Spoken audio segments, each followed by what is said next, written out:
Eh bien, bonjour à tous. Bonjour. Bonjour. Donc, bonjour à toutes et à tous. Bonjour. Et merci d'être présents. Je n'arrive Merci, pas à merci. savoir combien on est. Merci d'être Ah, si, c'est présents. là-haut. Hop, je vais Vidéo. intégrer les Attends. dernières personnes.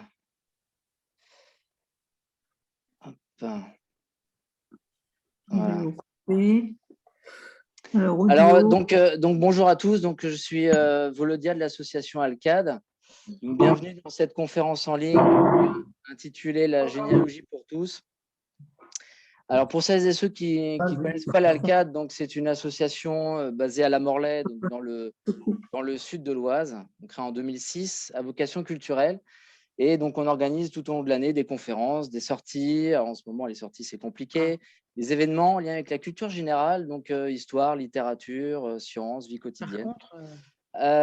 Comme nous parlons aujourd'hui de généalogie, donc je souhaiterais dédier cette conférence à mon fils Vadim, qui est né le 20 mars, donc il y a quelques jours. Félicitations. Merci. Avant que Thierryno ne démarre, je vais vous indiquer quelques règles pour cette conférence. Alors, merci de maintenir votre micro fermé pour éviter les bruits parasites. Mais cependant, n'hésitez pas tout de même à prendre la parole, et notamment quand Thierry va vous l'inviter, je crois qu'il va vous inviter plusieurs fois à prendre la parole.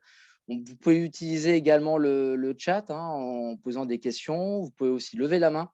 Il y a un petit bouton qui vous permet de le faire. On sera vigilant à tout ça. Donc, j'ai enregistré la conférence. D'ailleurs, on laissera la vidéo sur le site internet de l'association pendant quelques jours. Si vous voulez ne pas être présent, vous pouvez retirer votre caméra. Et donc, nous sommes partis pour un peu plus d'une heure de conférence ensemble. Bonjour Thierry. J'ai fait une bêtise.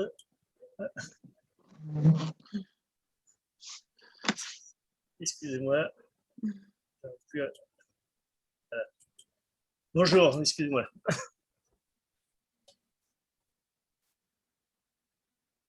C'est bon, vous m'entendez? Très bien.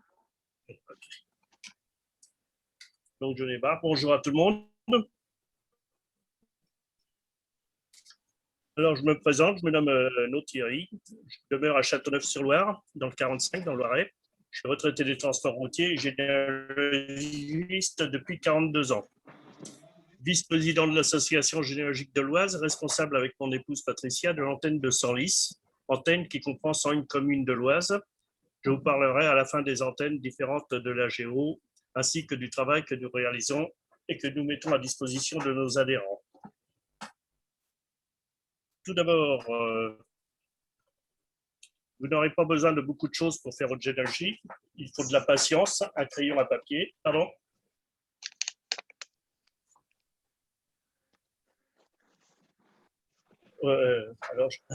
Il faut de la patience, un crayon à papier. Aux archives départementales, seul le crayon à papier est autorisé.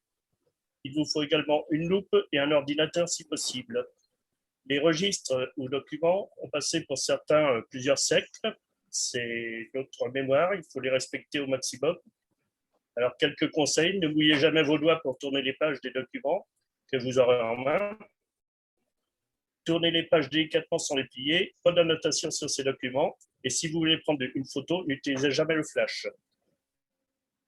Préférez la photo à la photocopieuse. Chaque passage sur la photocopieuse efface un peu plus l'encre des registres. Alors, on va commencer par une petite histoire de la généalogie. J'étais trop loin. Le plus vieux document généalogique retrouvé à ce jour se trouve dans l'œuvre du poète Hésiode du 8e siècle avant Jésus-Christ. Il parle de la généalogie des dieux grecs. Mais c'est à partir du XIIe siècle, en Europe de l'Ouest, la généalogie fut utilisée par les souverains, l'aristocratie et la noblesse à des fins politiques. La généalogie pouvait permettre de légitimer un souverain sur un trône au vu de sa descendance. En France, la généalogie s'est d'abord intéressée aux dynasties et à l'ordre de succession dans chacune d'elles. Alors, en premier, la dynastie des Mérovingiens, que normalement vous voyez à l'écran, de Mérové à Thierry IV ou Childeric III, suivant l'historien qui en parle. Je ne vais pas tous les citer, mais dans les plus connus, il y a Clovis et Dagobert, que vous devez voir. Ensuite, la dynastie des Carolingiens,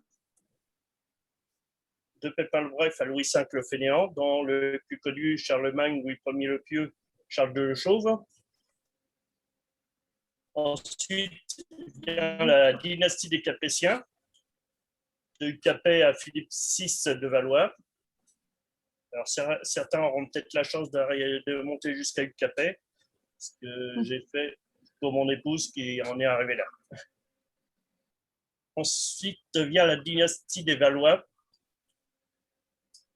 de Louis IX, dit Saint-Louis, à Henri III. Et en même temps, les Valois.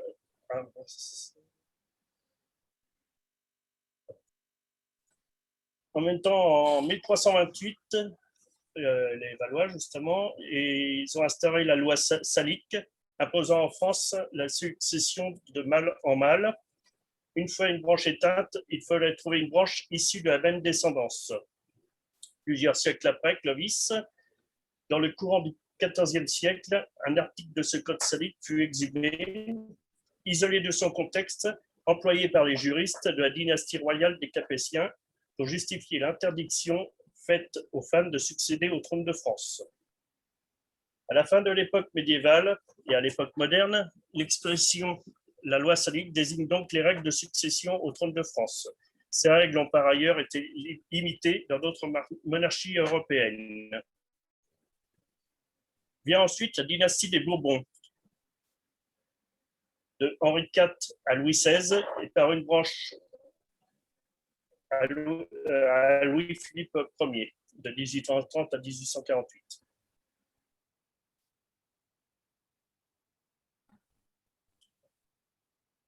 Alors, la généalogie est également utilisée par les gens aisés pour établir la noblesse du sang d'un individu en France. Devaient payer la taille ceux qui n'avaient pas de généalogie, c'est-à-dire les roturiers.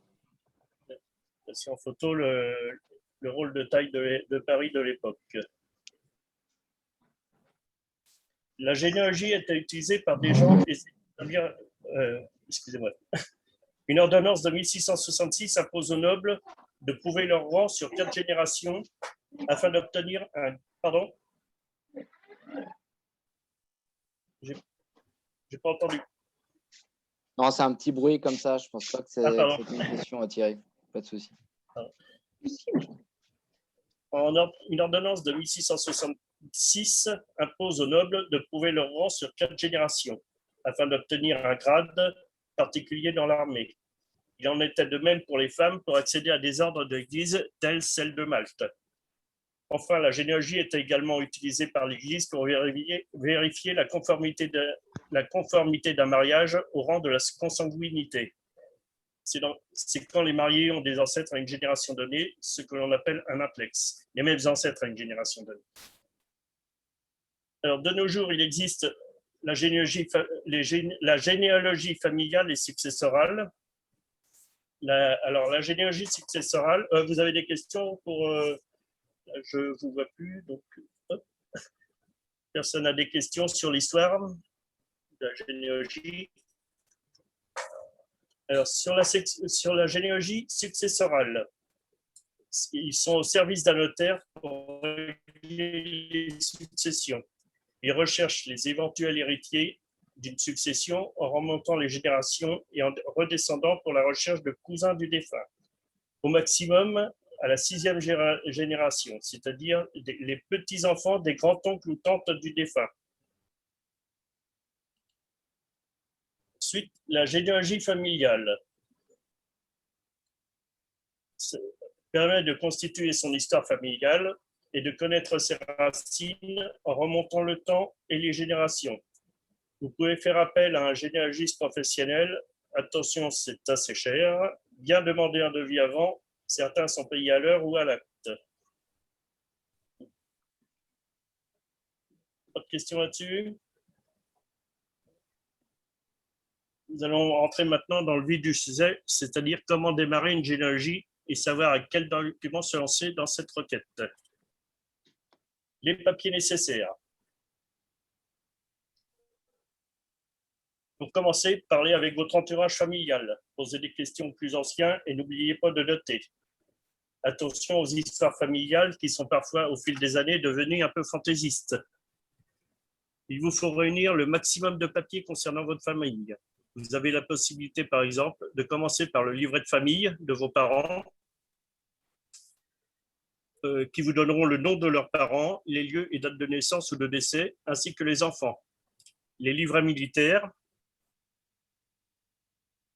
les registres matricules pour la guerre de 14 et 39, les actes notariés et acquisition de propriété, etc.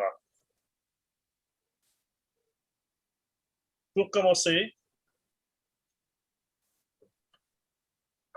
pour ceux qui ne connaissent pas grand-chose sur leurs grands-parents, décès avant votre naissance ou problèmes familiaux, commencez au plus près de vous. L'acte de mariage de vos parents vous donnera tous les renseignements sur leur naissance et sur vos grands-parents. Là, vous avez un acte de mariage de la Morlaix. Et vous pouvez voir en marge ce que l'on peut trouver. Là, il y a eu un divorce. Bonjour. Pardon? Ensuite, l'acte de décès de vos grands-parents, s'ils sont décédés, bien sûr, qui vous donneront leur date et lieu de naissance. Là aussi, c'est un acte de décès de la Morlaix en 1910. Pardon. Et vous avez tout ce que vous pouvez trouver sur un acte de décès. Les témoins, et leur profession, leur âge et où ils demeuraient. Le lien avec le défunt. Et après, vous avez le défunt avec tout son âge, sa profession, maire de la commune de la Morlaix, Hildebrand, né à cette localité, et le nom de ses parents qui vous aideront pour remonter plus loin quand vous en serez là. Ensuite, de l'acte de décès, comme vous aurez la date de naissance inscrite dessus, vous recherchez son acte de naissance. Voilà. Alors, sur l'acte de naissance, vous avez aussi les mentions marginales. Là, c'est toujours, je crois, c'est toujours à la Morlaix. Alors, vous avez ces différents mariages. Il s'est marié 2 fois. Et il a divorcé 1 fois et il est décédé à Clichy-la-Garenne en 77. Vous avez tous les renseignements de cette personne, de sa naissance, avec le nom de ses parents, qui permet déjà de vérifier par rapport à l'acte de décès que ce sont bien les mêmes parents, car vous pouvez trouver aussi des homonymes et puis à peu près la même date et après partir sur une mauvaise direction. Donc, vérifiez toujours. Alors, en marge de l'acte, vous pouvez également trouver une notification marquée RC avec une date. Il s'agit du répertoire civil qui donne la date d'un jugement ou à laquelle une personne a été mise sous tutelle ou curatelle. Vous pourrez trouver cet acte s'il faut télécharger sur Internet un document CERFA. Il n'y a pas de délai ni de besoin de prouver sa filiation, document à remplir et envoyer au greffe du tribunal de la ville de naissance de la personne concernée. Ça vous donnera pourquoi il a été mis sous tutelle ou ça vous donnera le jugement qu'il y a eu pour le divorce ou des choses comme ça.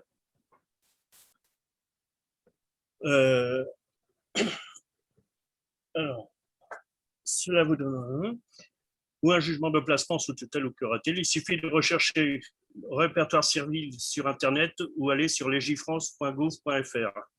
Et là, vous trouverez le document CERFA à remplir pour rechercher cette notification. Si vous ne connaissez pas la date et le lieu de décès de la personne que vous recherchez, ce sera un peu plus compliqué.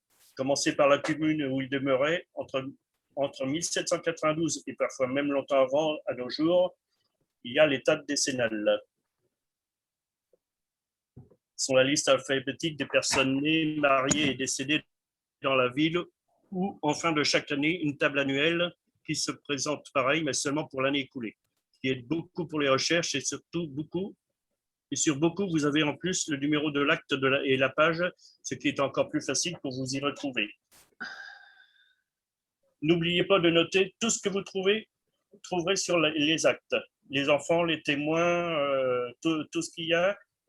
Car à un moment, si vous êtes bloqué, ça vous servira pour repartir sur une autre branche pour retrouver vos ancêtres à vous. Si vous trouvez un oncle ou un frère, vous avez la chance peut-être, en partant de ce frère, de retrouver les parents ou de la famille.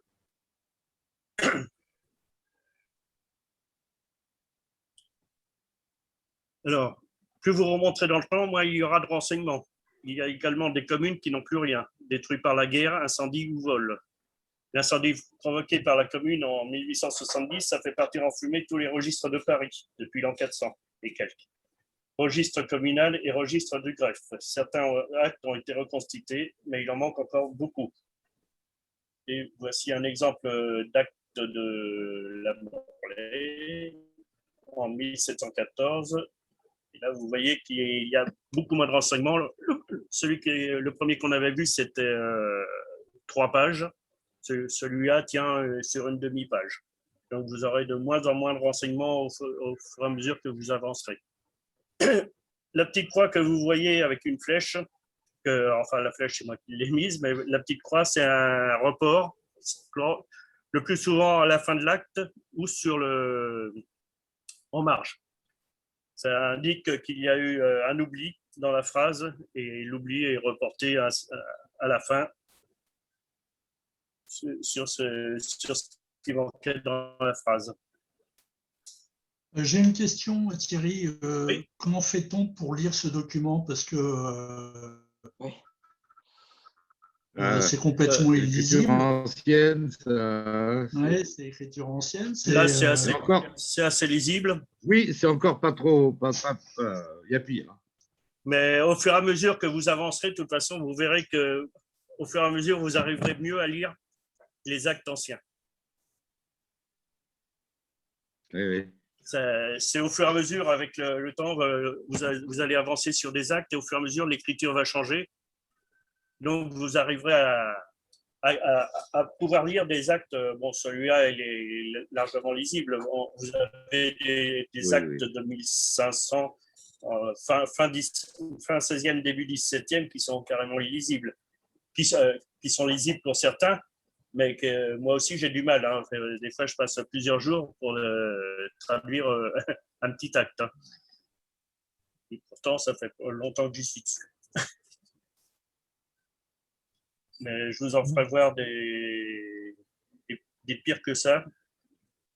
Oui. Ok, merci. Mais vous y arrivez. On y arrive après, vous verrez que facilement jusqu'au début 1700, fin 1600, on arrive à lire correctement. Enfin, ça dépend aussi des curés, comment ils écrivaient. Et l'encre qu'ils avaient, parce que l'encre coûtait cher et pour les finir, ils mettaient un peu d'eau dedans, donc c'est pratiquement effacé entièrement.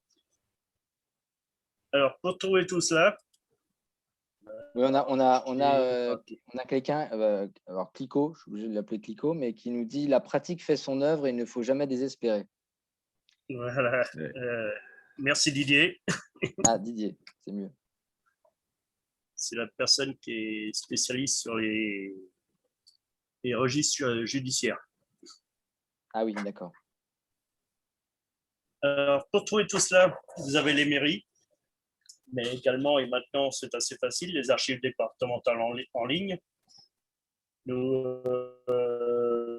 vous expliquerai après, je vous donnerai après les délais de communication des actes d'état civil et d'autres documents que l'on peut consulter.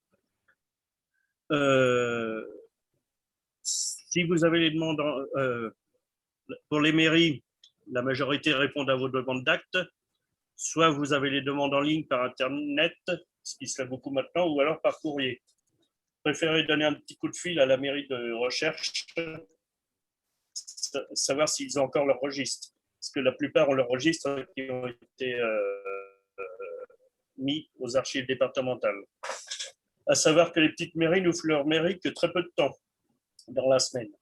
Et malgré que ce soit un petit village, ils ont pas mal de travail, surtout quand ils sont seuls à faire tourner la mairie. Le premier critère en généalogie, c'est la patience. Restez toujours courtois avec le personnel des mairies, qui sont souvent sollicités par les généalogistes.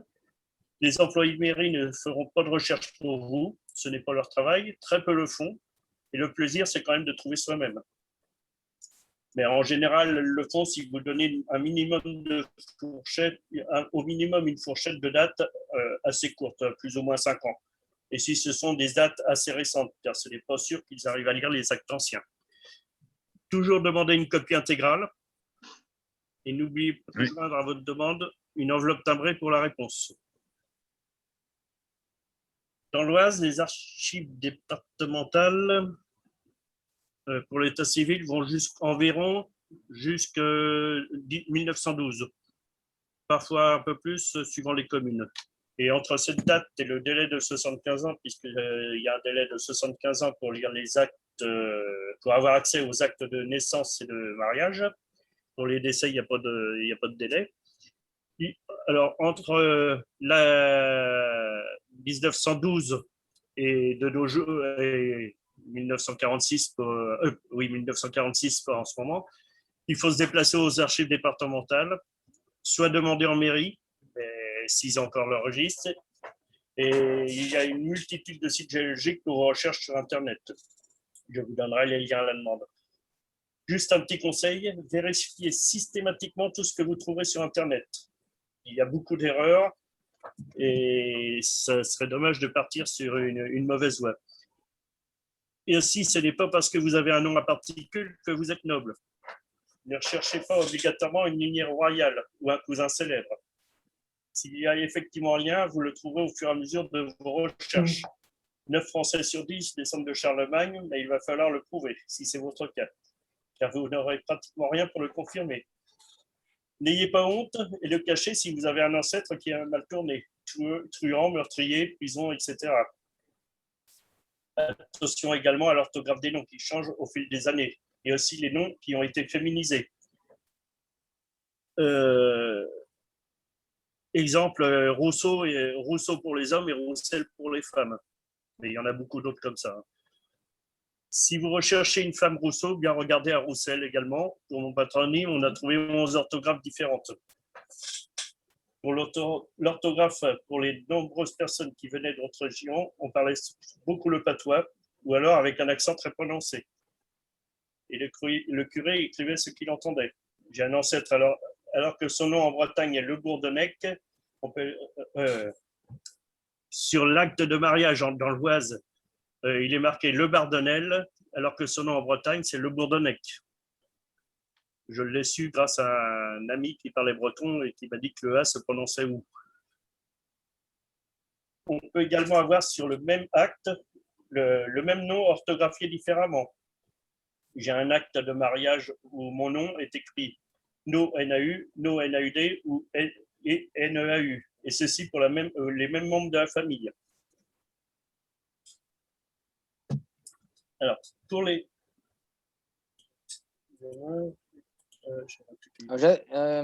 Thierry, on a une question. Oui. Comment faire pour trouver des documents militaires? Alors, sur Internet, vous les savez, sinon c'est à Vincennes, au fort de Vincennes. Vous avez les archives militaires. Alors là, il vous faut le régiment, le grade. Pardon? Non, je croyais que quelqu'un avait parlé. Non, c'est bon? Ouais, ça a été déménagé il y a 50 ans de Versailles. C'est à Vincennes. Oui, oui, de Versailles à Vincennes. Ah oui. Oui, en 68, 69. Ouais, bah, au fort de Vincennes, vous avez toutes les archives militaires. Mm.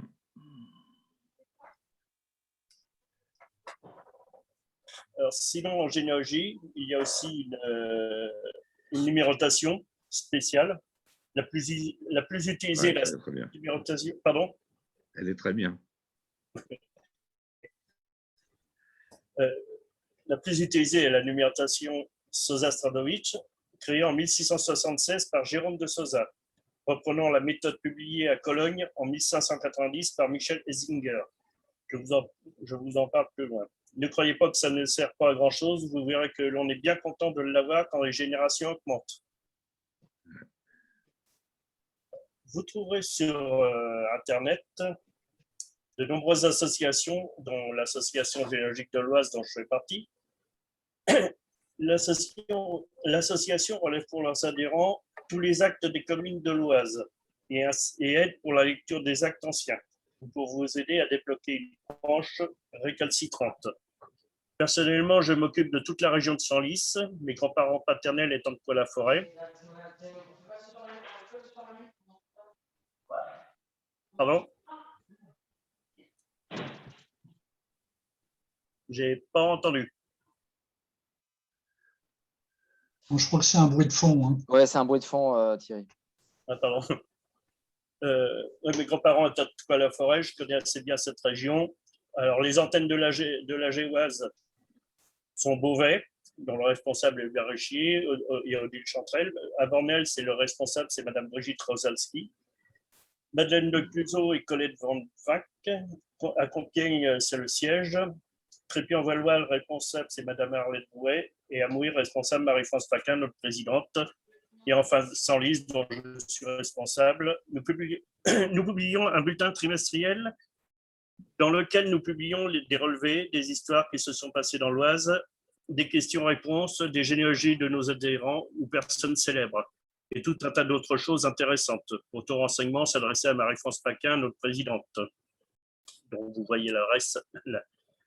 Même si vous n'avez pas d'ancêtre dans l'Oise, nous pouvons vous aider, même dans d'autres pays européens, ou alors dans d'autres pays hors Europe, suivant l'accessibilité aux informations généalogiques.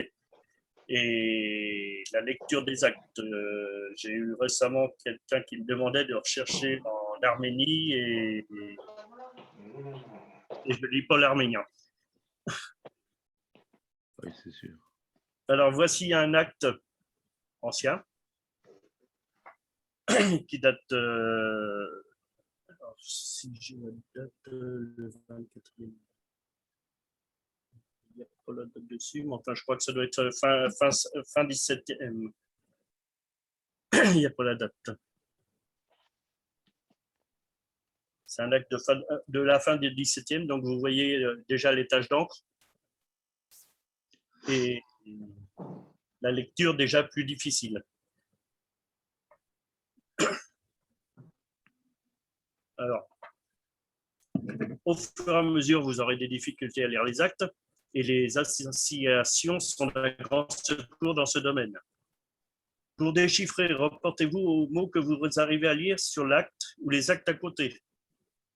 Regardez la forme des lettres et comparez par rapport à votre acte. Faites-le sans vous presser et au calme, c'est beaucoup plus facile.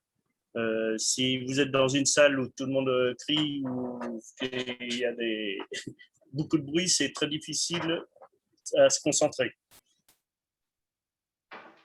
Si tout va bien, vous arriverez sans trop de problèmes au milieu du XVIIe siècle et bien souvent fin XVIe. Au-delà, vous pouvez remonter plus avec les actes notariés, avec les achats, les ventes, les dispenses de consanguinité et des plus importants pour nos recherches, les contrats de mariage, les dispenses de consanguinité. Voici un contrat de mariage. Date de le 6 prairial, c'est pendant les années révolutionnaires. une partie seulement, car en général, il faut compter 3 ou 4 pages. J'en ai d'autres, je vous les montrerai après. Voilà, c'est pour se rendre compte de l'écriture du XVIe au XVIIIe siècle, et même parfois plus récent. Mais ne vous inquiétez pas, au fur et à mesure que vous avancerez, vous saurez de mieux en mieux lire ces textes. Il existe également des cours de paléographie, la lecture de textes anciens, soit sur Internet ou aux AD. Vous tapez paléographie sur Internet et vous trouvez des cours gratuits, ou des fois les archives départementales vous proposent des cours qui durent en général sur 3 ou 4 fois. Alors, les délais de communication. Toujours pas de questions pour... J'ai une question. Oui. Bonjour. Bonjour.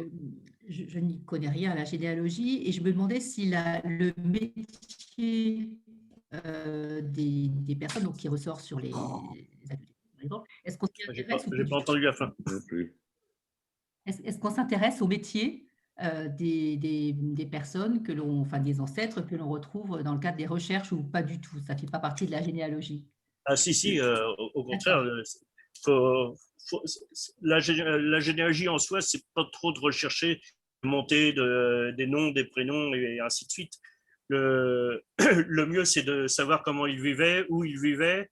Vous avez la possibilité, des fois, dans les actes, c'est marqué où ils vivaient, dans une ferme, et là, vous pourrez retrouver la ferme si elle est toujours debout à notre époque. Et il y a les métiers, il y a des métiers inconnus maintenant qui sont plus tellement connus. Il y a tout un tas de choses à rechercher, justement, pour faire revivre tous nos ancêtres. Oui, j'ai une question aussi. Dans le document que vous venez de nous montrer là sur le contrat de mariage, pourquoi est-ce qu'il y avait autant de signatures? Alors, c'est tous les participants. Alors là, je ne l'ai pas lu, ce contrat de mariage-là, donc je ne sais pas exactement. Mais...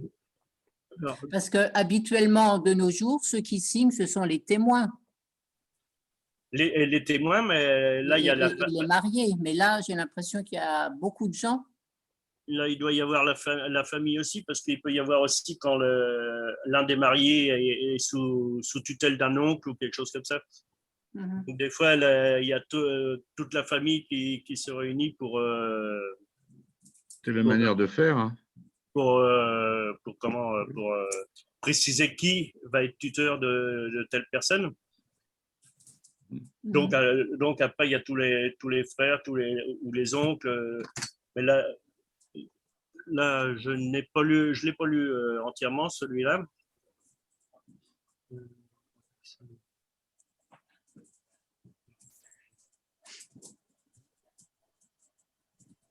Bon, là, à première vue, c'était quelqu'un d'assez noble.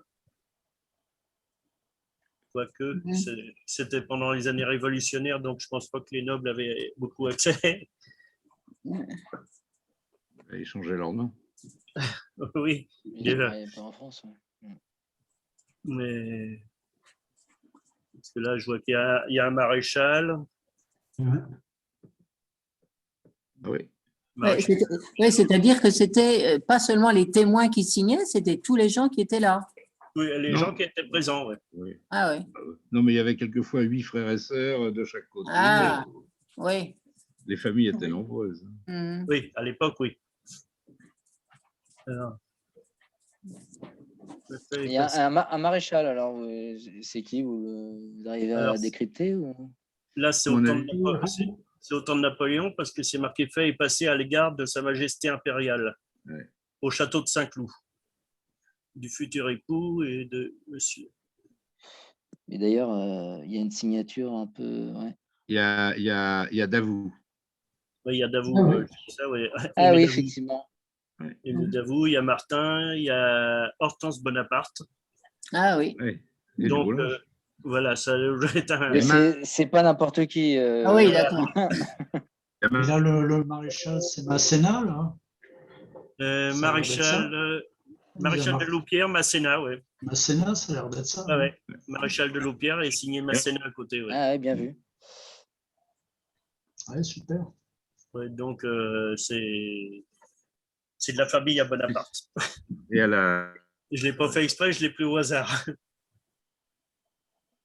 Révolution, les Davout ont retiré la particule pour mettre en un mot. Ouais. Et parce que là, c'est le Dispréarial, mais ils ne mettent pas l'année.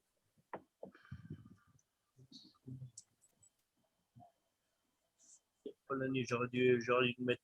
Didier nous met que c'est en 12. Ah ben, c'est à la fin, c'est en 1807. Ouais. Mais je ne vois pas l'année.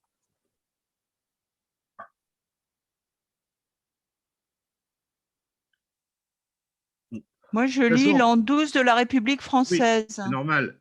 Ah bah oui, c'est marqué en gros. Oui, c'est en gros, là. Hein. Ah oui, effectivement. Ouais. L'an 12 de la République française. Et comme il y a déjà l'Empire, c'est après 1804. C'est donc les dernières années républicaines. Oui, c'est à la fin. Ouais. C'est la toute fin. Ouais. L'an 12, oui, parce que les années républicaines, ça s'arrête en l'an 14, en 1806. Oui. Donc, donc c'est 1804 alors. C'est entre 4 et 6. 1804, là, à peu près. Oui, au tout début. Ouais. Et c'est l'Empire, c'est ça? C'était ce que vous disiez? 18 mai 1804. Voilà, donc c'est le tout début de l'Empire aussi. Ouais. Voilà. Donc c'est là que ça devient intéressant, on se rend compte là, en regardant un texte, tout ce qu'on peut découvrir dessus. Quoi. Oui. Ah, c'est passionnant. Un peu plus les contrats de mariage, c'est ce qu'il y a de mieux, parce que là, il y a les contrats de mariage et les inventaires après décès qui sont super. Hein. Mortier aussi, c'est un maréchal, et Bessières aussi. Hein. Comment s'en trouver? Du roc, non? Il y a du roc aussi. Il y a Davout, c'est sûr. Davout, il y a du roc, oui. Ouais. Bessières, il y a Trognon. Morin. Ouais, l'an 12, c'est avant l'Empire. Ouais. C'est vers 1603-1604 à peu près. Ah non, si c'est à Sa Majesté impériale, c'est que c'est l'Empire. Bah oui, ouais. Je peux vous dire la date exacte. Il y a du roc aussi. Ça tout de suite. L'Empire, c'est le 18 mai 1804. Je vous dis ça tout de suite.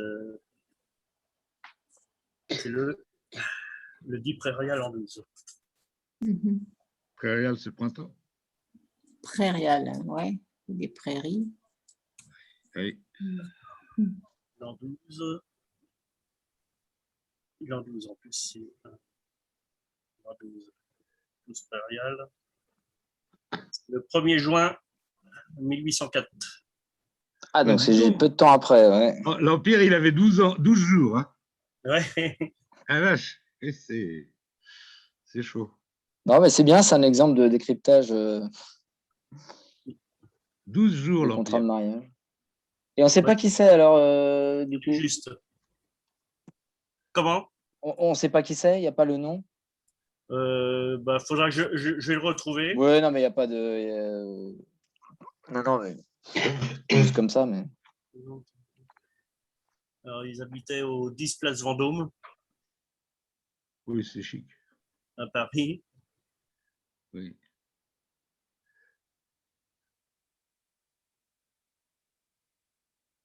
Amélie Champnier.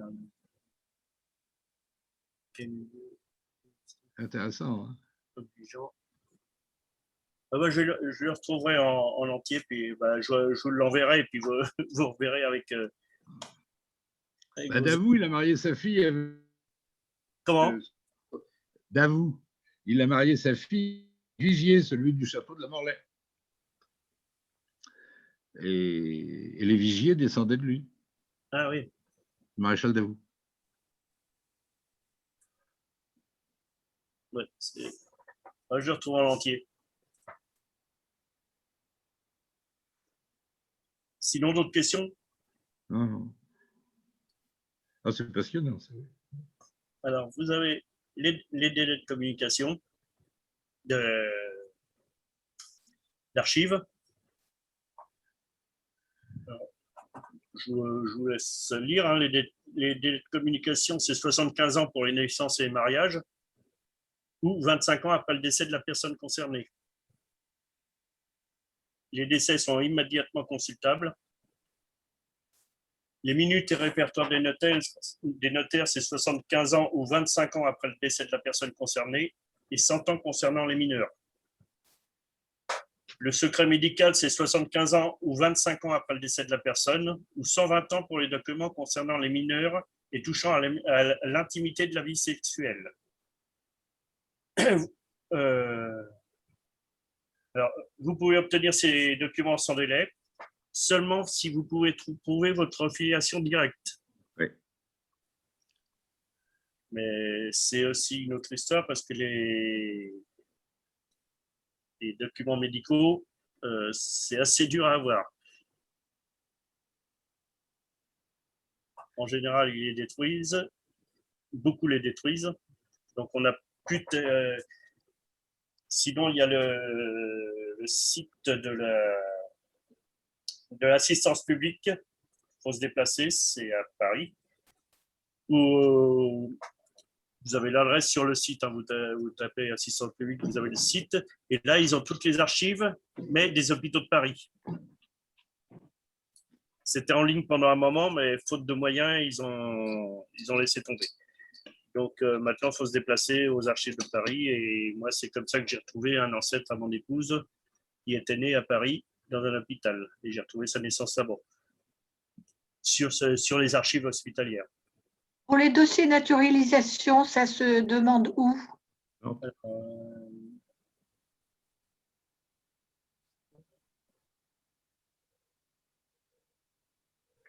C'est à Nantes, non? C'est à Nantes, là, pour les dossiers de naturalisation.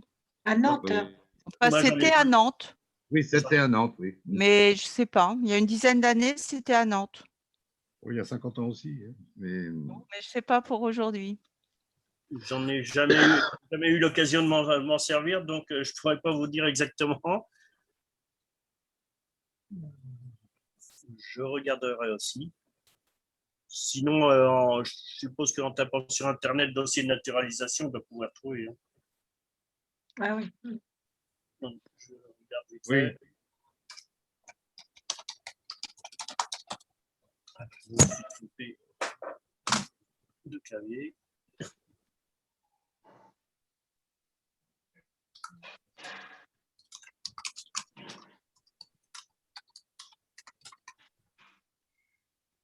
Aux archives nationales.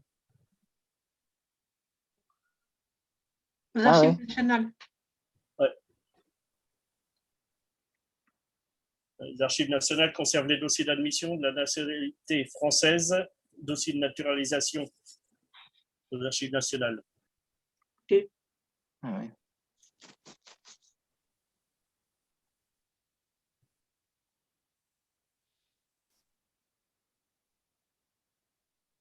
Sinon, il y a d'autres questions? Il y a M. Picot qui nous précise que certains procès ne sont pas accessibles avant 120 ans du fait de la vie privée, mais il est possible d'avoir des éléments en consultant la presse ancienne. Oui. Oui. Ah oui. Effectivement. Oui, c'est vrai. Et c'est vrai que si on a la chance d'avoir parmi ses ascendants un truand ou un brigand, on doit avoir plus d'informations que si c'est un honnête homme.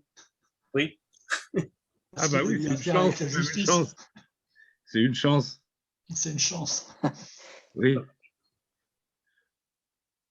Bah, c'est comme ça qu'on écrit des romans ou des pièces de théâtre. On va chercher dans les faits divers d'il y a 150 ans. On trouve un truc dans une commune et on se dit, tiens, on va faire une histoire là-dessus ou une pièce de théâtre ou quelque chose.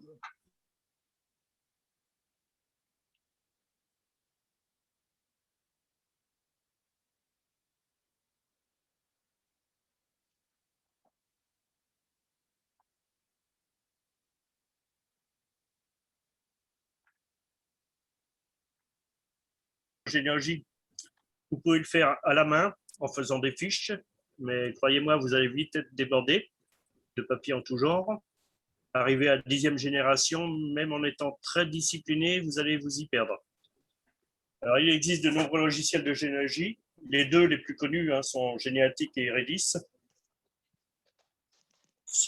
Eredis, moi, c'est celui que je me sers depuis le début, donc je trouve que c'est le plus facile à utiliser, à mon avis. mais je ne connais pas trop génétique. J'ai utilisé quelques fois, mais je ne le connais pas trop. Je trouve qu'il est plus compliqué.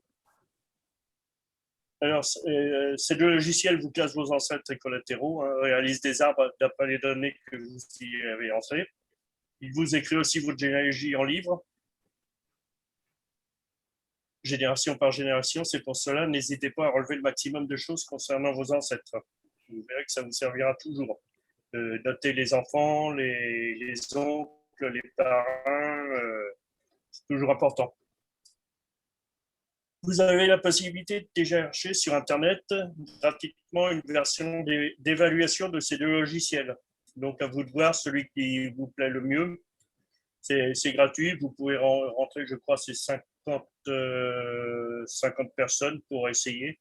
Il me semble, je ne l'ai pas en tête, mais il me semble que c'est ça. Alors, il y a aussi Geneanet, geneanet.org, qui vous propose d'héberger votre arbre gratuitement. Sur Internet, vous en trouverez d'autres plus ou moins bien et plus ou moins chers. C'est à vous de choisir. Hein. Et sachez que malgré que l'on parle toujours de nos racines, dans votre arbre, vos ancêtres se trouveront dans les branches. Et si vous faites une généalogie descendante d'un couple de vos ancêtres, vous retrouverez dans les racines. C'est l'inverse, mais enfin, ça a toujours été comme ça. Oui.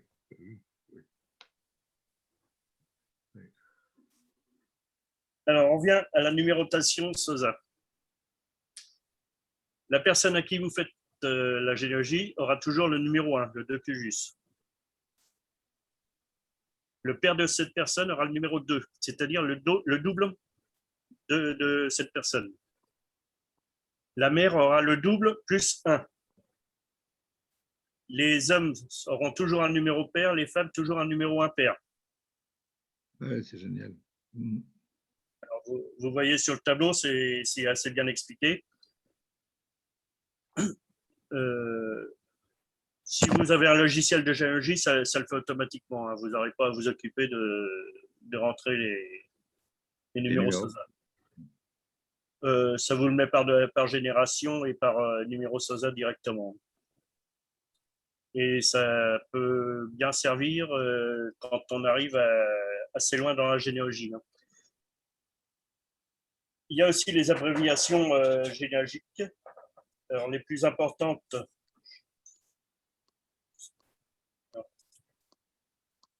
Ça, c'est le système Stradonitz.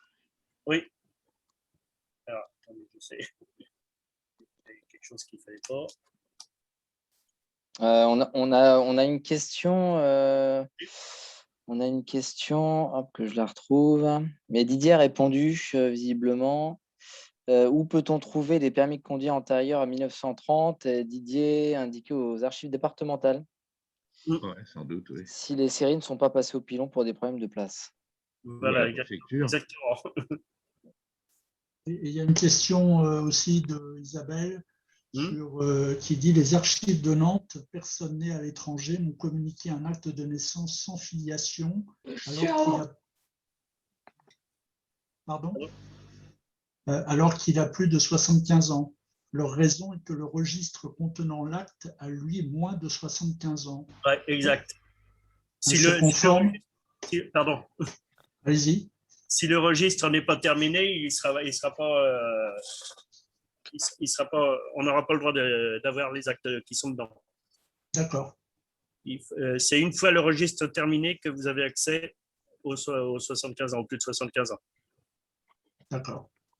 Du coup, excusez-moi, c'est moi qui ai posé la question. Oui. C'est aussi valable pour les registres qui sont en mairie. Quand on demande des actes de naissance ou de mariage qui ont plus de 75 ans en mairie, si le registre n'est pas terminé, ils sont légitimes à nous refuser la communication d'actes. C'est pareil. Tant que le registre n'est pas terminé, ils vous le donneront pas. D'accord. C'est le fait que le registre soit terminé qui limite ça, ou c'est la date du dernier acte à l'intérieur du registre? Non, c'est quand le registre est terminé. Que, là, par exemple, on a jusqu'en 1946. On a le droit jusqu'en 1946. Si le dernier acte il date de 1950, ils vous le laisseront pas consulter. Ils vous donneront l'acte avant 46, mais pas les autres avant, après. On attend d'être D'accord. Oui, donc ils me communiqueront un acte d'avant 46, mais c'est eux qui le feront parce qu'il y a des actes de moins de 75 ans dedans. Donc, ce qui pose problème, c'est la clôture du registre. OK. Merci beaucoup. Là, je vous en prie. Oui. Oui, 2 sacs. 2 sacs.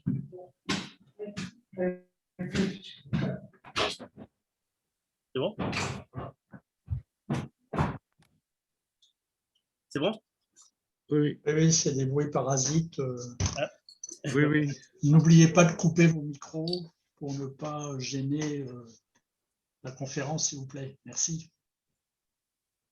Alors, pour les abréviations généalogiques, les plus importantes qu'on se sert le plus souvent, alors pour la naissance, c'est un petit O. Pour les baptêmes, c'est un B, un petit B. Alors, pour les mariages, c'est un X. S'il y a un deuxième mariage, c'est soit XX ou alors X avec un 2 en haut. Je ne sais plus comment on dit. Au carré, quoi. Oui, au carré, oui.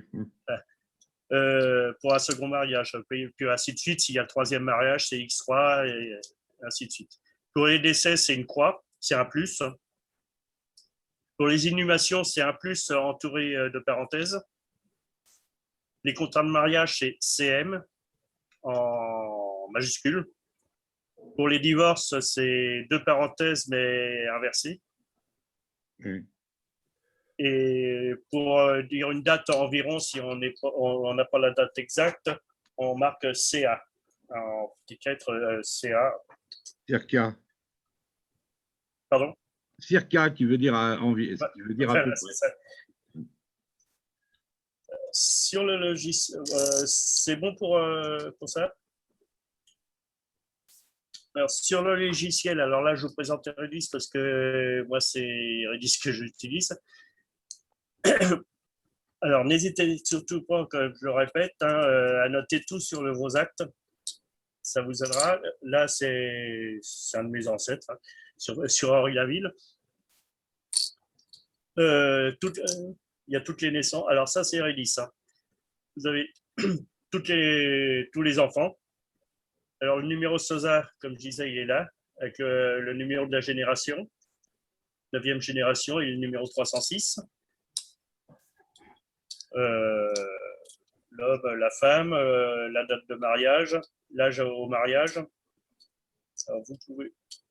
Alors, ici, si vous cliquez, vous avez les frères et les sœurs de la personne qui est au centre. Vous pouvez cliquer sur les parents, le père, la mère et les enfants. Voilà.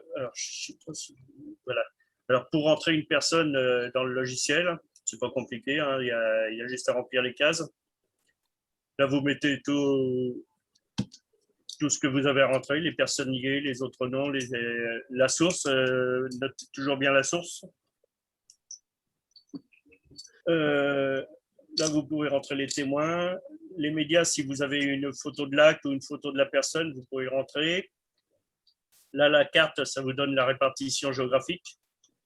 Et là, la rédaction, si vous voulez enregistrer là, moi, j'ai marqué, il habitait près de l'église. Donc, ça va ressortir si vous faites le livre. Thierry, Pierre nous demande si Redis c'est payant ou gratuit. Alors, vous avez la version gratuite qui vous met, il me semble que c'est 250 personnes seulement. Sinon, les 2 logiciels, que ce soit l'un ou l'autre, ça doit être 69 €. Et après, les mises à jour, vous n'êtes pas obligé de les faire, mais les mises à jour, ça doit être 49 €. Les mises à jour par année, parce qu'ils en sortent un tous les ans. Bon. Mais en le prenant tous les deux, en faisant les mises à jour, s'il y a quelqu'un des Redis, je vais me faire discuter, en faisant une mise à jour tous les 2 ans, ça suffit largement. À moins qu'il y ait vraiment une mise à jour importante c'est des choses qu'ils rajoutent dessus. Donc là, le dernier, le 21, c'est parce que vous pouvez imprimer votre arbre généalogique sur une roue. C'est-à-dire vous êtes au centre et puis ça éparpille d'un côté la branche maternelle, de l'autre côté la branche maternelle, mais tout ça en forme de roue. Et il y a les répartitions géographiques internationales.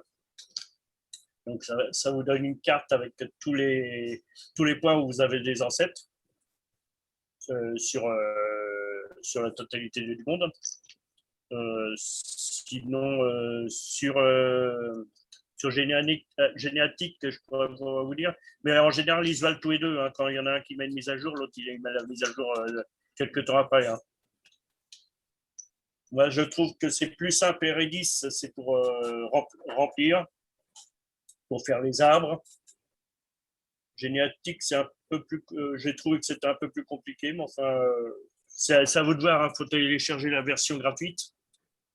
Et puis à vous de voir pour vous ce qui est le meilleur, ce qui est le plus avantageux pour vous à faire. Contrairement à ce qu'on dit, il y a beaucoup de gens qui mourraient quand même assez âgés. Comment? Contrairement à ce qu'on dit, tout le monde ne mourrait pas jeune. Là, sur votre... Oui. Il y en a qui est morte à 82, 95, c'est 65, 67, c'est quand même bien. Hein. C'est pas le côté où il décède le plus vieux. J'ai un côté. En plus, j'ai une branche où ils décèdent tous vers les 100 ans. Ah, vous voyez, et il y a combien de temps? Ouais. Oh, jusqu'au moins au XVIIIe siècle, début XVIIIe siècle, ils décèdent en général entre 90 et 100 ans. Vous voyez, tout le monde ne mourrait pas jeune. Par contre, du côté, de l'autre côté, du côté de ma mère, là, ils sont pratiquement tous décédés avant 70 ans. Et ce qui est déjà bien quand même, enfin pour les oui, pas mal. Mais sinon, oui, on peut pas dire qu'ils décédaient jeunes parce que les statistiques sont faites avec les bébés. Ouais, voilà, avec les naissances et les décès. Donc, il y a beaucoup d'enfants qui décédaient en bas âge. Ouais. Donc, ça réduit le pourcentage. Hein. C'est ça, oui, tout à fait. On nous signale qu'il y a un logiciel gratuit qui s'appelle Ancestry. Ancestry, ouais. Ancestry, Okay. si je ne dis pas de bêtises, c'est le logiciel des Mormons. Ah, ok. Ah oui. Si je ne dis pas de bêtises, il me semble bien. Hein. Et on nous signale aussi qu'on peut avoir des réductions si on est affilié à une association de généalogie. Oui. Si l'association a un compte chez Redis, par exemple, vous avez un pourcentage de réduction dessus. Mais il faut voir avant si vraiment l'association a un lien avec le logiciel.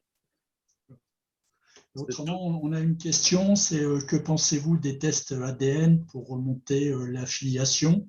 Ça, c'est la grosse discussion. Ça peut être intéressant, mais moi, j'ai des amis qui l'ont fait. Ça leur donne des régions d'où ils viennent, enfin de leurs ancêtres, parce qu'ils arrivent à retracer jusqu'au gène de Néandertal. Ah bon? Donc, oui, donc ils arrivent à dire. Alors, il y en a plusieurs. Hein. Il y a les Américains qui sont assez puissants et il y a l'autre, c'est Family Cherche. C'est, je crois, moins précis. Mais aux États-Unis, ils vous donnent le pourcentage de néandertaliens que vous avez dans vos gènes. Et ils vous retracent sur. Mais ils ne vous donnent pas une région précise. Hein. Ils vous donnent. Pour les Néandertal, non. Ils vous donnent le pays d'origine. Donc, en général, moi, ceux que j'ai vus, hein, ça donne sur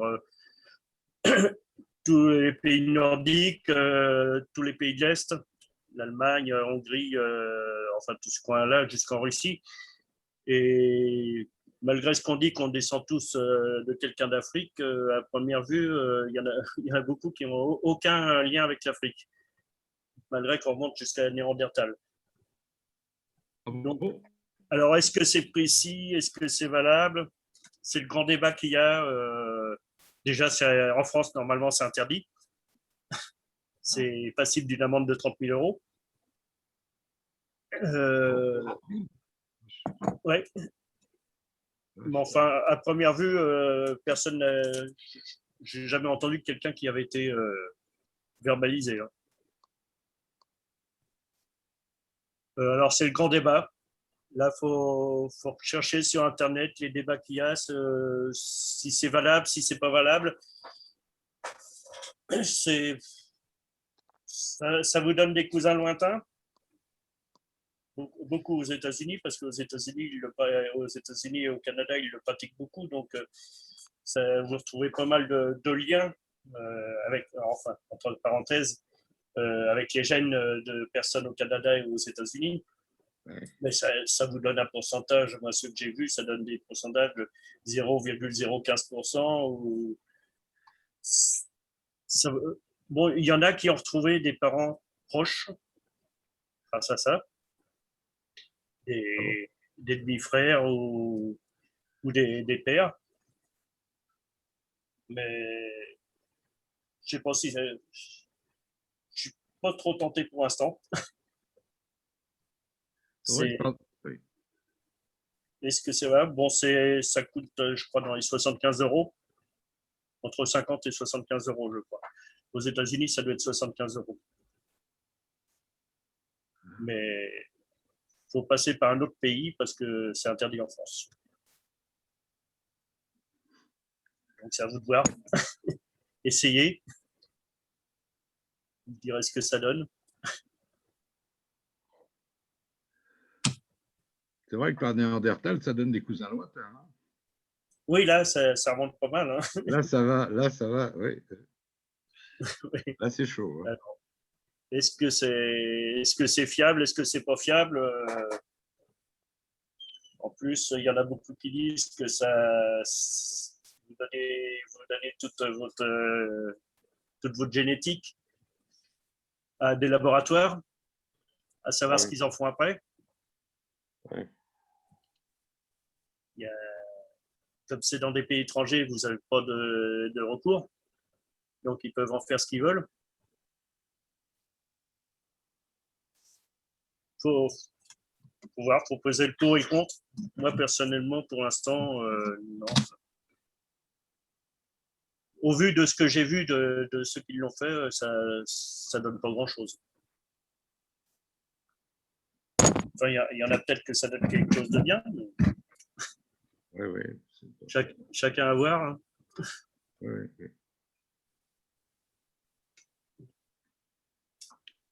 C'est sûr. C'est très personnel, la généalogie. Personnel, non, parce que au contraire, plus vous en parlerez de vos ancêtres, plus vous vous apercevrez que vous avez des gens qui sont à côté de vous et qui sont vos cousins. Ouais. D'ailleurs, il y a une dame qui est en ligne, Madame Rive, où on s'est retrouvés cousins et pendant plusieurs fois cousins en plus, pendant nos réunions à Senlis, et on s'est retrouvés plusieurs fois cousins. Bon, à un stade assez loin. Et dans des villages, toujours dans les mêmes villages? Non, pas obligatoirement, non. Enfin, oui, on retombe sur le même village à la fin, mais moi, les miens ont pas mal voyagé puisque je suis sur 22 départements différents. Ah oui, d'accord. Mais, et puis du côté de ma femme, il y a en plus la Suisse et puis l'Italie. Mais rapprocher, non. On pense toujours qu'il ne bougeait pas. En fin de compte, il bougeait beaucoup. Oui, c'est vrai. Et surtout les domestiques qui suivaient leur maître. Oui, c'est vrai. Donc, ou pour partir à l'armée ou pour plein de trucs. Oui, et quand ils partaient à la guerre, ou ils se trouvaient une femme dans un coin et ils restaient là-bas. Quoi. Oui. Mais c'est beaucoup les domestiques, hein, parce que moi j'en ai, que j'ai cherché longtemps, que je me demandais ce qu'ils faisaient dans l'Oise alors qu'ils n'étaient pas nés dans l'Oise. Et en fin de compte, je me suis aperçu qu'ils avaient suivi leur maître. Oui, c'est intéressant ça. Donc, il y a beaucoup de promenades. Bon, moi, déjà, je commençais pas mal, puisque mon père est né dans l'Orne avec un père de Charente-Maritime et une mère de l'Oise. Ouais. Et ma mère est née à Paris d'un père du Nord et d'une mère de Seine-et-Marne. Donc déjà, je partais dans pas mal de directions déjà au départ. Ouais, puis il fallait trouver du travail, tout ça. Oui, puis il y avait le travail aussi. On a une question sur Oui. l'Italie. Oui. En Italie, les maires ne répondent pas aux mails. Non. Avez-vous d'autres pistes? Alors, vous avez un site où ils sont en train de mettre en ligne les registres. Alors, je vous donne ça tout de suite. C'est Antennati. Attendez que je ne dise pas de bêtises. Antennati, dit Pierre Clicquot. Antennati. A-N-T-E-N-A-T-I. D'accord. Ok, super. Et alors, il n'y a pas tout encore. Mais de toute façon, il ne faut pas écrire aux mairies parce que les mairies n'ont rien. Jusqu'en 1870, à partir de 1870 jusqu'à nos jours, c'est les mairies. Mais avant, c'est les curés. Alors, soit vous tombez sur un bon curé, soit vous tombez sur un curé qui ne veut pas donner ses registres, ou alors vous avez des curés, vous leur donnez de l'argent et vous attendez toujours. Ce qui m'est arrivé. Sinon, en Italie, bon, après, on s'est déplacé puisque mon épouse avait encore de la famille là-bas, des cousins. Il y a un village où il n'a jamais voulu nous donner les registres. Et un village, par contre, qui nous a dit, vous venez demain matin à mon bureau. Il nous avait mis tous les registres, naissance, mariage, décès, depuis 1500 jusqu'à nos jours. Oh. Et il m'a dit, je vous laisse mon bureau toute la journée, vous faites ce que vous voulez. Donc là, je suis bien remonté puisque je suis arrivé. Alors là, comme c'est à la frontière suisse, je suis arrivé dans une vallée en Suisse, la branche la plus loin en 1450. Ouais, c'est dans le nord, hein, parce que dans le sud, ça doit être plus compliqué. Oui, c'est dans le nord, oui. C'est juste à la frontière suisse, hein, c'est sur le lac Majeur. Oui, le royaume de Naples, ça ne doit pas être ça. Je ne pense pas. Mmh. Mais je crois que Naples, il est en ligne. Hein. Il faudra regarder, à cette adresse-là. C'est Antennati. Alors c'est www.antennati,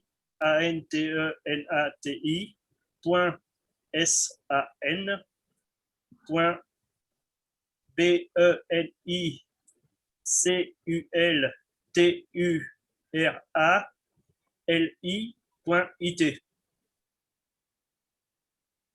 Alors, c'est en italien. Hein. Antennati, oui. Antepanti. Vous tapez Antennati et puis, de toute façon, vous tombez dessus. Hein. Oui, voilà, c'est ça. Ouais. Oui, puis l'Italie s'est formée qu'en 1861, alors avant… Avant, puis c'était toujours les curés jusqu'en 1870. Donc, en mairie, ils n'ont pas grand-chose. Hein. Je crois que le curé, ça continue très longtemps. Hein. Parce que les mariages… En plus, il ne faut surtout pas dire… Pardon. Les mariages ont encore lieu devant le curé et pas… Ah oui. Et il ne faut surtout pas dire qu'on fait une recherche généalogique en Italie. Hein. Ah oui? Ah bon? Ah non, il faut dire qu'on fait l'histoire de la famille. Oui. Parce que pour eux, une recherche généalogique, c'est pour toucher un héritage. Ah oui, d'accord. Donc, dès le moment où vous devez prononcer généalogie, vous êtes sûr qu'ils ne vous répondront pas. D'accord. Et on a une autre question pour les actes espagnols, anglais, allemands, enfin bon, tout autre pays. Où doit-on s'adresser? Alors, j'ai plein d'adresses. Hein. En tout, je dois avoir 1200 adresses sur le monde entier. Okay. Donc, je ne vais pas tous vous les donner là, mais vous pouvez m'envoyer un mail. Et moi, je vous répondrai, je vous donnerai les adresses pour chaque pays qui vous intéresse. Super. En Espagne, en payant le curé, on se rajeunissait. Hein. Les actes étaient changés. Hein. Ah oui. Très nombreuses fois. Et il n'y a pas longtemps encore. Hein. Pas longtemps encore. Ah oui. Oui. En Espagne, je ne connais pas. Hein. Je n'ai jamais cherché. Jusque dans les années 70-80, on changeait sa date de naissance. Ouais. Oui, c'est ça. Sous Franco, oui. Et oui. Encore un peu après. Oui. Alors, pardon. Alors, sur le logiciel, je ne peux pas vous dire grand-chose d'autre.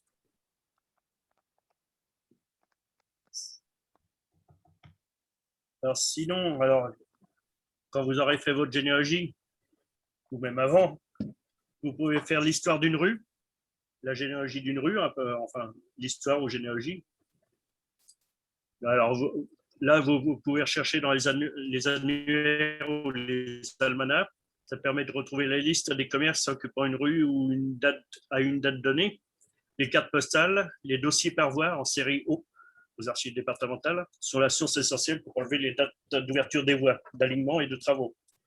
Il y a les permis de construire, les déclarations de travaux et permis de démolir, toujours en série O.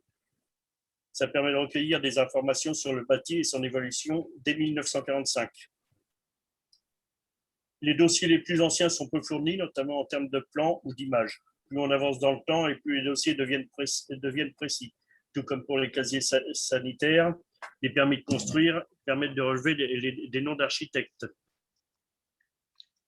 Donc, c'est surtout pour faire l'évolution de la rue, les changements de nom, les constructions. Si vous avez une adresse où vos ancêtres soit ont eu un commerce ou ont habité, c'est toujours intéressant de retrouver les plans de la maison ou même des photos ou quoi que ce soit. Oui, c'est intéressant. Et pour retrouver les anciens propriétaires d'une maison? Alors, c'est faisable. C'est des actes notariés, mais vous avez aussi le cadastre, qui va jusqu'au cadastre napoléonien. Le mieux, c'est les actes notariés. Vous partez des actes notariés, par exemple, de votre maison. Il y a les anciens propriétaires qui sont marqués dessus théoriquement. Oui. De là, vous allez aux archives départementales et vous demandez, vous cherchez si c'est sur le même notaire. Enfin, tout sera indiqué dans votre acte d'achat. Tout est marqué les anciens propriétaires ou quand ils l'ont acheté et le notaire qu'ils ont eu. Donc, et puis ainsi de suite, vous remontez sur chaque propriétaire jusqu'au premier, jusqu'à la construction de la maison. Si on peut aller jusqu'à là. Il y a eu beaucoup de destructions, surtout dans le nord de la France. Avec la guerre de 14, il y a eu beaucoup de destruction de registres, d'actes notariés, enfin, destruction par le feu, par les bombes et tout ça. Enfin, comme je disais, à Paris, tout a disparu par le feu. Vous n'avez plus rien avant 1870, vous n'avez que des actes reconstitués. Quand les gens avaient des actes chez eux qui les ont rapportés ou des trucs comme ça, mais il manque des actes. Ah bon. Donc à Paris, c'est très difficile de remonter.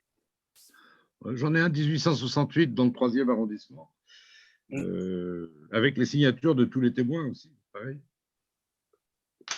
Oui, en acte notarié. Je les ai eus aux archives. Oui, parce que les actes notariés, il y en a encore pas mal. C'est surtout les actes d'état civil. Pourtant, c'est l'état civil. Là, c'est l'état civil. Oui. Alors, il y a aussi un arrondissement qui a plus brûlé que l'autre. Je crois que c'est le 12e arrondissement. Oui, c'est possible. Il me semble qu'il y a eu plus de destruction. Mais tout n'a pas brûlé. Il en reste quelques-uns, mais très peu par rapport à la population qu'il y avait sur Paris. On a une question, Thierry. Où peut-on trouver des anciens annuaires? Alors, moi, j'en ai retrouvé aux archives départementales. Sinon, je ne sais pas si dans les mairies, ils en gardent, mais ça m'étonnerait. À la poste, ça m'étonnerait. Peut-être Oh non, nous n'allons pas à la aux poste. archives de la Poste, mais je ne pense pas. Ah, peut-être. Ouais. Mais sinon, aux archives départementales, normalement, il y a toujours un exemplaire. Enfin, moi, dans les archives que j'ai fait, j'en ai toujours trouvé au moins un exemplaire. Ok. Oui. Mais ça, c'est le genre d'archives qui n'est pas souvent conservé. Hein. Ça prend beaucoup de place et ils n'ont pas beaucoup de place dans les archives. Hein. Ils ont déjà des kilomètres linéaires d'archives. Ils évitent des gros trucs qui ne servent pas beaucoup. Bon, c'est vrai que ça peut nous servir, nous, pour les recherches de lieux, mais ce n'est pas vraiment le principal quoi, de recherche. C'est vrai que ça démystifie pas mal les traditions familiales. Moi, dans ma famille, on m'a dit que mon arrière-grand-père avait quitté l'Alsace pour pas être allemand, mais il s'est marié à Paris en 68, donc il n'y avait pas de guerre franco-prussienne, il n'y avait pas de raison d'être allemand en étant alsacien à l'époque. Oui. Donc c'est faux. C'est une jolie tradition, mais qui est fausse. Ouais. Ça, faut se méfier aussi des histoires de famille. On glorifie beaucoup. Hein. Oui, parce que le bouche à oreille est. Oui, voilà. Voilà. Ouais. C'est beaucoup déformé à la fin. Oui, c'est extraordinaire ça. Sinon, vous pouvez. Alors, pour l'histoire des rues, ok. C'est une rue de la Morlaix, hein, je pense que vous avez vu. Pour l'histoire, vous pouvez faire l'histoire d'une commune, mais là, en général, pratiquement toutes les communes ont eu quelqu'un qui a fait l'histoire. Oui. Donc, pour chercher si vous avez un coin dans la ville ou une maison ou un puits, n'importe quoi qui pourrait faire une histoire, quoi. Mais en général, pratiquement toutes les communes ont leur bouquin avec les histoires. Alors, la généalogie d'une maison, on en revient. Alors, les sources principales, c'est les archives notariales, les archives foncières, hypothèques, cadastres et enregistrements. Les sources annexes, vous avez le permis de construire, les dossiers de dommages de guerre et de reconstruction, les dossiers de lotissement, ou alors les cartes postales. Mais en principal, c'est les archives notariales, foncières et foncières.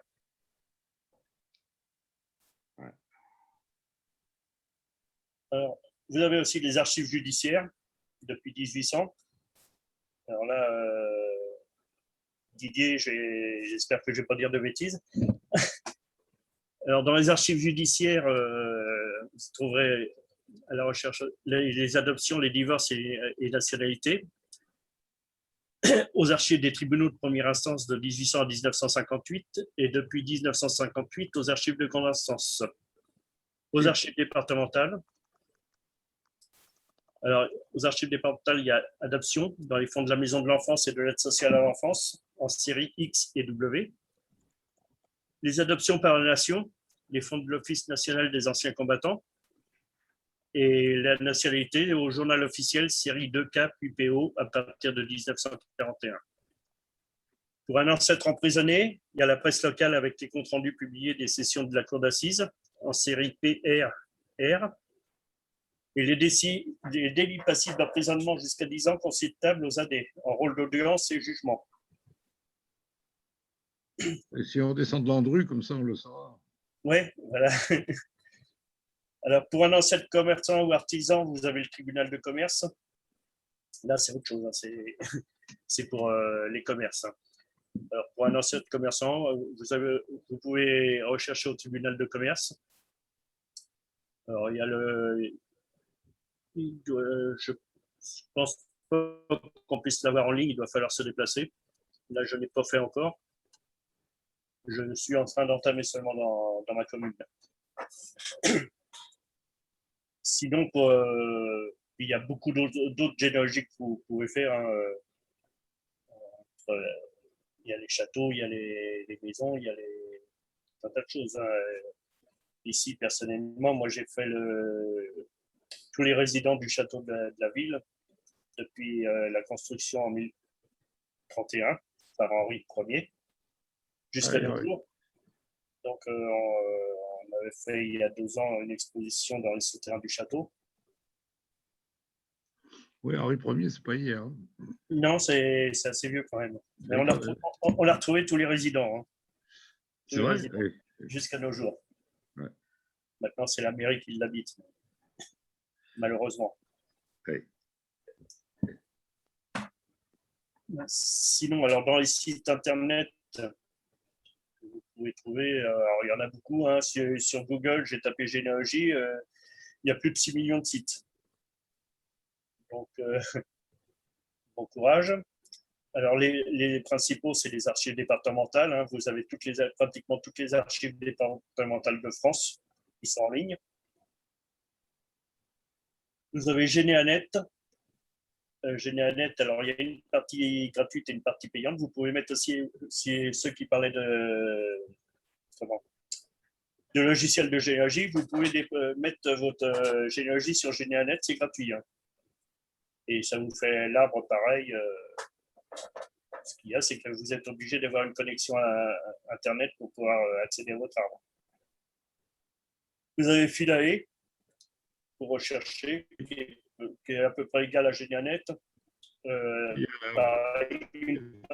de la pub à la télé. Oui, c'est une partie gratuite et une partie payante. Ouais. Plus payante que gratuite. C'est pour ça que Stéphane Bern.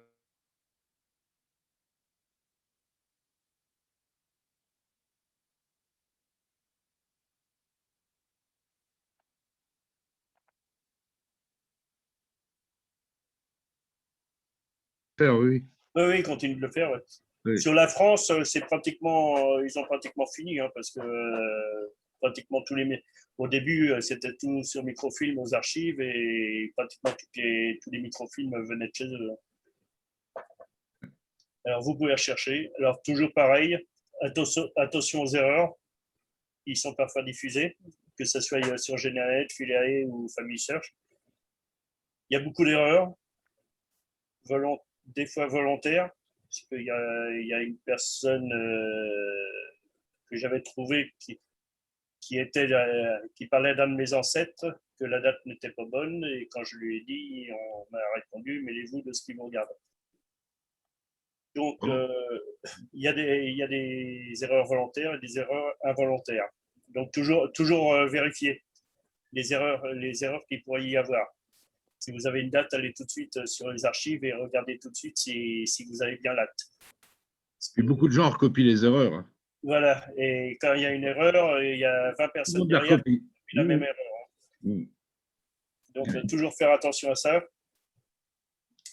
Bon, alors pour tous les autres sites de recherche, que ce soit en France ou dans le monde, hein, vous m'envoyez un mail. C'est THIE2RYNAUD tout attaché @sfr.fr. Moi, vous m'envoyez un mail et je vous donnerai les adresses que vous recherchez. Voilà, Généanet et Philae. Hein. Alors, vous avez aussi, et si un jour vous avez envie de faire des relevés d'actes dans une commune, alors vous avez plusieurs possibilités, soit sur Excel, c'est pas mal, mais je trouve que c'est moins pratique que Nimeg. Vous avez Nimeg que vous pouvez charger gratuitement et vous pouvez rentrer naissance, mariage, décès et même des actes notariés dessus. Tout est classé, tout sera classé par ordre alphabétique ou par date, comme vous voulez. C'est ce que pratiquement toutes les associations géologiques utilisent pour faire les relevés. Sinon, sur Excel, bon, ça donne ça sur Excel sur des mariages. Bon, là, j'ai rétréci parce que sinon, ça donne aussi les commentaires, les professions et tout ça. J'ai juste mis nom, prénom du marié et nom, prénom de la mariée et la date. Alors, vous aurez aussi la possibilité de vous faire un site. Il y a pas mal d'hébergeurs gratuits, du plus simple au plus compliqué. Personnellement, j'aime bien Wix, W-I-X. Il est simple d'utilisation et donne assez d'espace gratuitement. Donc, vous pouvez faire votre site tranquillement, gratuitement et le publier sans problème. Voilà, sinon, je ne pense pas avoir oublié grand-chose. Si vous avez des questions. On a une question sur comment accéder aux listes d'élèves dans les écoles. Aux archives, alors, moi je l'ai fait ici, c'est aux archives de l'école, parce qu'ils les ont gardées. Donc, je n'ai pas eu beaucoup à rechercher. Les archives scolaires, je pense qu'aux archives départementales, il doit y en avoir. Faut demander déjà à l'école concernée, parce qu'ils conservent, en général, ils conservent leurs archives. Bon, il y a les photos, il y a quelques cahiers d'élèves notés. Qu'est-ce qu'il y a encore? Il y a le nom des élèves, bien sûr, le nom des professeurs, des maîtres, des maîtresses. Ce que j'ai retrouvé ici dans les archives scolaires. Maintenant, je ne sais pas si aux archives départementales, ils en ont. Ok, merci.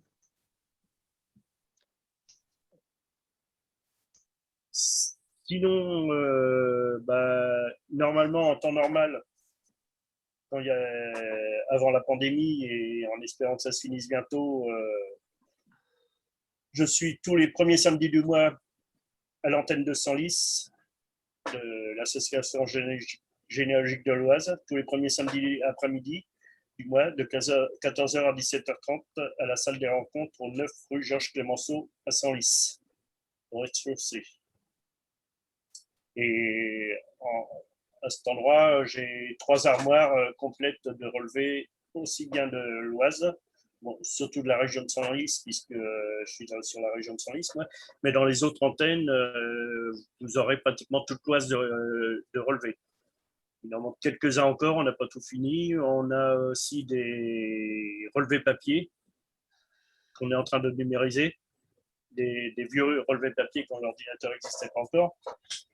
Donc, on est en train de numériser tout ça, mais pratiquement tout l'Oise et ce qui est bord de l'Oise, on a toutes les distances de mariage de l'Oise.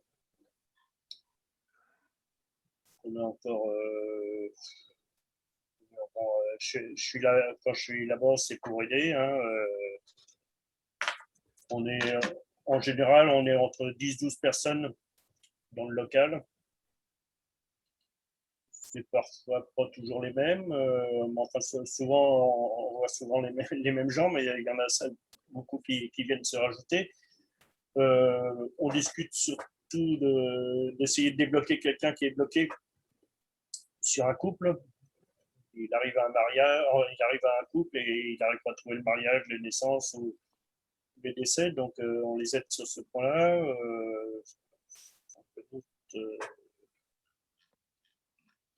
C'est surtout l'entrée de lecture de vieux actes aussi.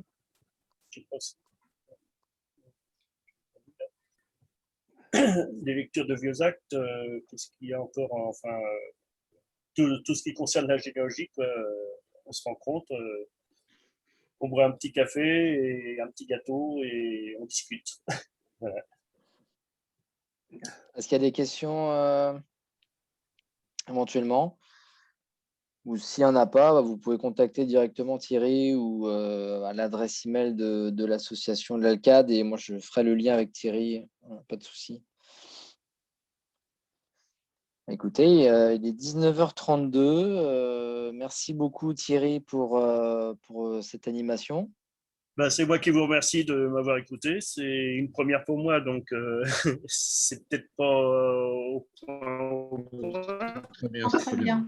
On peut vous voir où alors tous les mois? Alors, il y a plusieurs antennes. Il y a l'antenne, bougez pas, je vous dis ça tout de suite.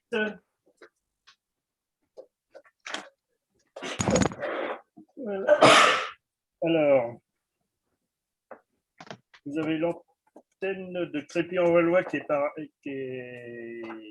les adresses. Oui, mais à Senlis, vous êtes à Senlis? Moi, je suis sur Senlis. Oui. Le premier samedi du mois de 14h à 17h30, de 17h à 17h30. Premier samedi du mois. Ouais. Alors, après pandémie. Oui, après pandémie, parce que pour l'instant, les salles sont fermées.